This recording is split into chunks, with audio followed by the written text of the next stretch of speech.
It's not that people don't respect you. It's that you've never made them pay for disrespecting you.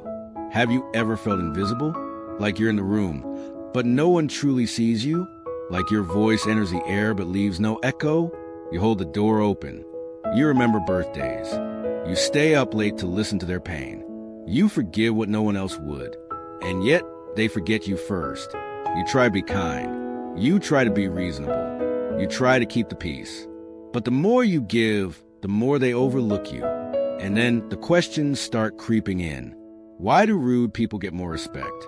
Why do the cold and distant get taken more seriously than the loyal and kind? Why is it always the good one who's ignored first and blamed last? The answer isn't pretty. And it's not fair, but it's ancient and brutally honest. Machiavelli said it best. It is better to be feared than loved if one must choose. Because the world doesn't respect predictability. It doesn't admire those who fold quietly. It doesn't listen to people who never make others pause. You can be the kindest person in the room, soft-spoken, thoughtful, understanding.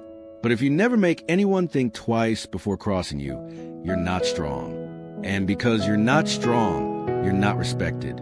Now, let's be clear. This isn't a call to become cruel. This is an invitation to dominate or destroy. This is a wake-up call for anyone being slowly erased by the confusion between kindness and weakness. Because if you never learn how to be feared, your gentleness becomes a discount sign, a quiet permission slip for others to take advantage of you. Here's the truth. You're not disrespected because you're kind. You're disrespected because your kindness has no consequence, because your boundaries are invisible, because your no is negotiable, because you've made it too easy to be ignored. This won't flatter you. It won't comfort you. It won't help you be liked more. It exists for one reason. To help you become the kind of person no one dares to underestimate. Because from Machiavelli's time until now, one truth has never changed. People don't respect the agreeable. They respect the one they can't afford to disregard. And if you're still reading, you already feel this in your bones. It's time to stop living a life where the nicer you are, the more you bleed. Let's begin. Part 1, the hidden pain. Let's get honest. There's a kind of pain that doesn't scream. It doesn't show up in dramatic outbursts or loud breakdowns. It lives quietly.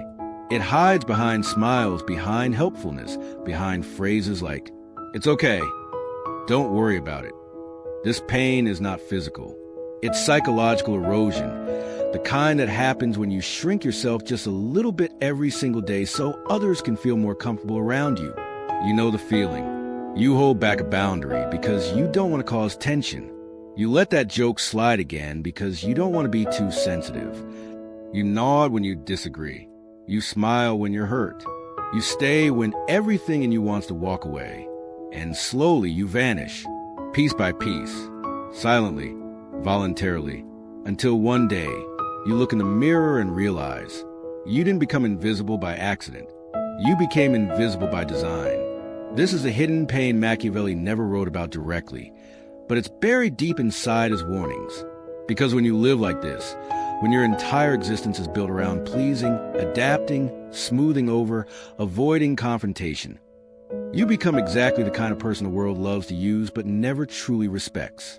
The world doesn't reward softness without strength. It exploits it. People may call you nice. They may say they appreciate your kindness.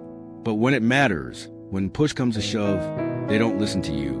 They don't fear losing you. They don't think twice before crossing your line, because you never showed them where the line even was. And here's where the shame creeps in, because deep down you already know this. You feel the sting every time your voice is ignored in a group. You feel the flush of humiliation when someone interrupts you and no one notices. You feel the silence after you express a need and it's met with indifference. You tell yourself, maybe I'm too much. Maybe I'm overreacting. But you're not. You're just finally noticing a pattern that's been there all along. The more you avoid making others uncomfortable, the more uncomfortable your life becomes. And that is the pain no one talks about. Because it's not easy to admit that maybe, just maybe, the reason you're treated as replaceable is because you've trained people to believe you always will be. No one respects what costs them nothing. No one values what always bends.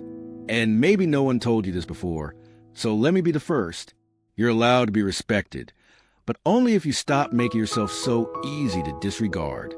Machiavelli knew that power wasn't about domination. It was about presence. A prince who cannot assert himself is not respected, no matter how noble his intentions.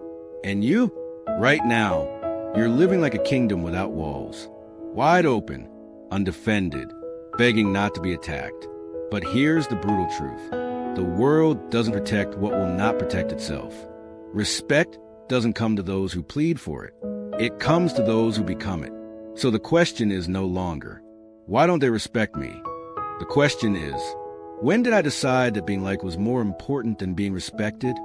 Because that's where the pain began. Not in what they did to you, but in what you allowed, because you were too afraid to be misunderstood. And if you don't face that pain now, if you don't name it, confront it, transform it, it will shape your entire life in silence.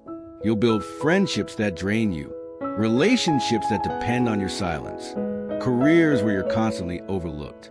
And at the center of it all, a person who gave everything, but never received what mattered most.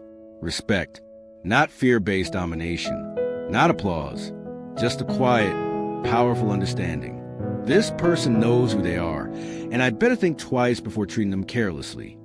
That is where we begin, not by demanding respect, but by unlearning the reflex of surrender. Part 2, the conditioning of compliance. You weren't born weak. You were trained to be, trained to please, trained to smile, trained to flinch at conflict and apologize for simply existing. From childhood, systems shaped you. Family, don't make a scene. School, good kids follow the rules. Culture, nice people don't rock the boat. You learned, discomfort equals danger. Anger equals ugly. I disagree equals threat to connection. But here's the trap. The more you suppress your edges, your fire, your natural instinct to protect yourself, the more you signal to the world, I am safe to ignore. And the world listened. Because society doesn't respond to your intentions. It responds to your heavy checkmark posture, heavy checkmark tone, heavy checkmark unspoken boundaries. You can have the purest heart, the best intentions, the deepest empathy. But if your body language whispers, I won't fight back, people will treat you accordingly. Machiavelli saw this clearly. A republic that cannot enforce its laws, no matter how just, will fall. Your life operates on the same principle. Part 3, the 4 self-betrayals. You've likely made these mistakes. I did for years.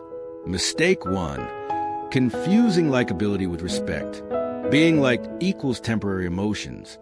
Being respected equals structural power. Mistake 2, silent boundaries. Unenforced no equals permission. Unspoken limits equals invitations. Mistake 3, overgiving as currency. Every unpaid debt devalues your worth. Every early forgiveness trains disregard. Mistake 4, empathy without borders. Compassion is not equal to self-erasure. Understanding is not equal to tolerating disrespect. The antidote? Part 4, the unshakable framework. 1, moral clarity.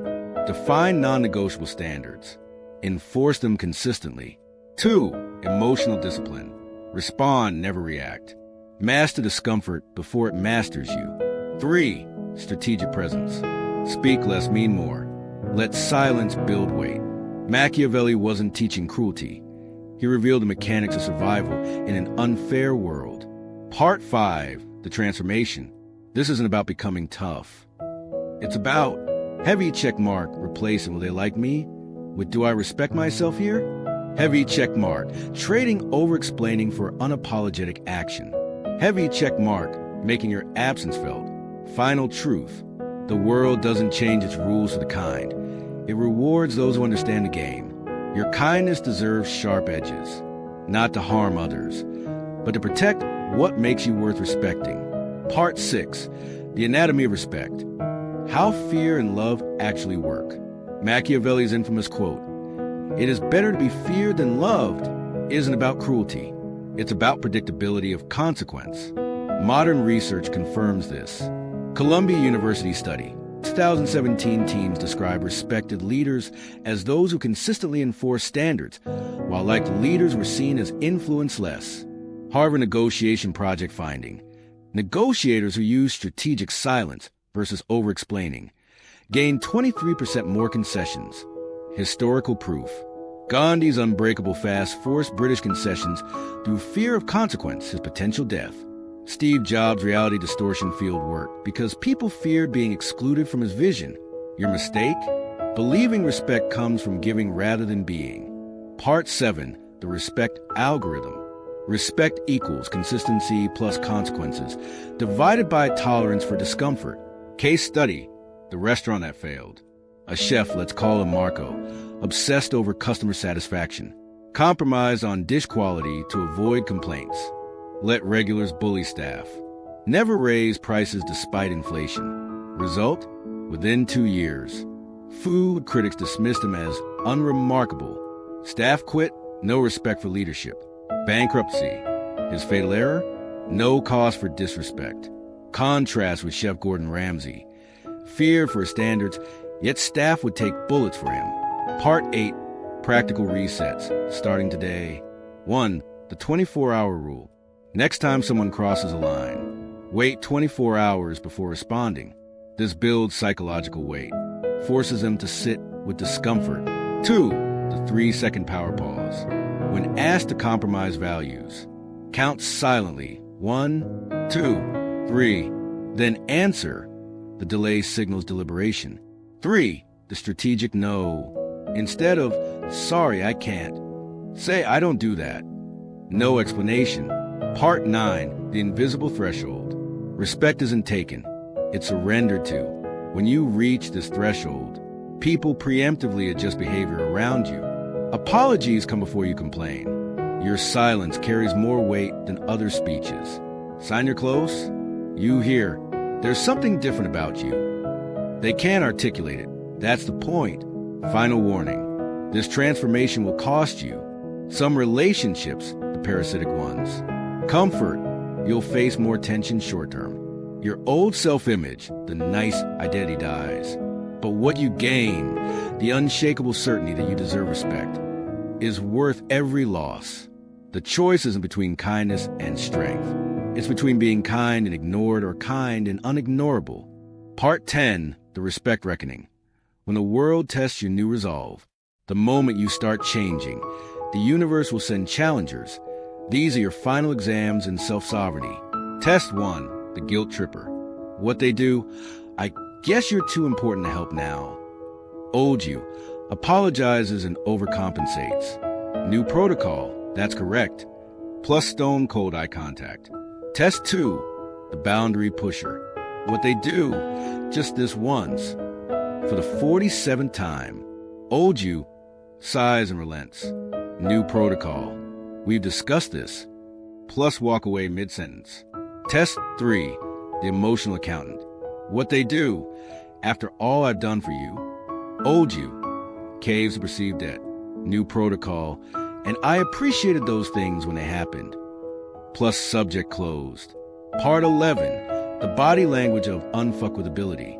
Stanford research shows 93% of respect cues are nonverbal. Master these. 1, the sovereign's gaze.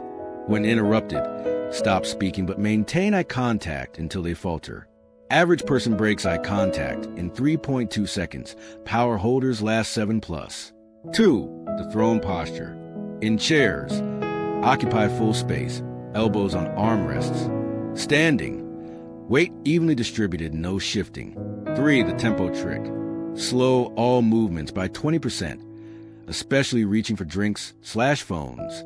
Speaks at 1.3x slower than conversational pace. Part 12, the respect audit, 30-day challenge. Week 1, observation. Track how often you apologize unnecessarily. Laugh at unfunny jokes. Say I just think. Week 2, energy reclamation. For every disrespectful interaction, cancel one non-essential nice duty. Example, skip co-worker's birthday coffee run after being talked over in a meeting. Week 3, structural shifts. Implement one irreversible change. Remove yourself from a draining group chat. Book permanent unavailable hours in your calendar. Week 4 of the final exam. Have one necessary confrontation you've avoided for years. Template. I need to address something. When you underscore, it makes me underscore.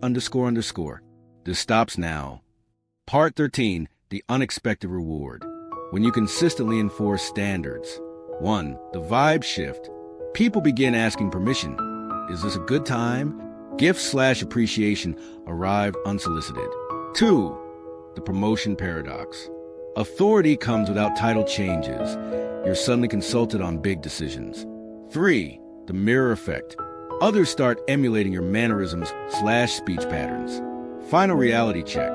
You'll know this is working when ballot box would check. Former tormentors suddenly remember your birthday. Ballot box would check. People preface requests with, I know you're busy, but... Ballot box would check. Your silence makes rooms uncomfortably quiet. This is a manipulation. It's a natural order reasserting itself. The lion doesn't wonder if the gazelle respects him. The mountain doesn't beg for hikers' admiration. They simply are, and by their existence, command reverence.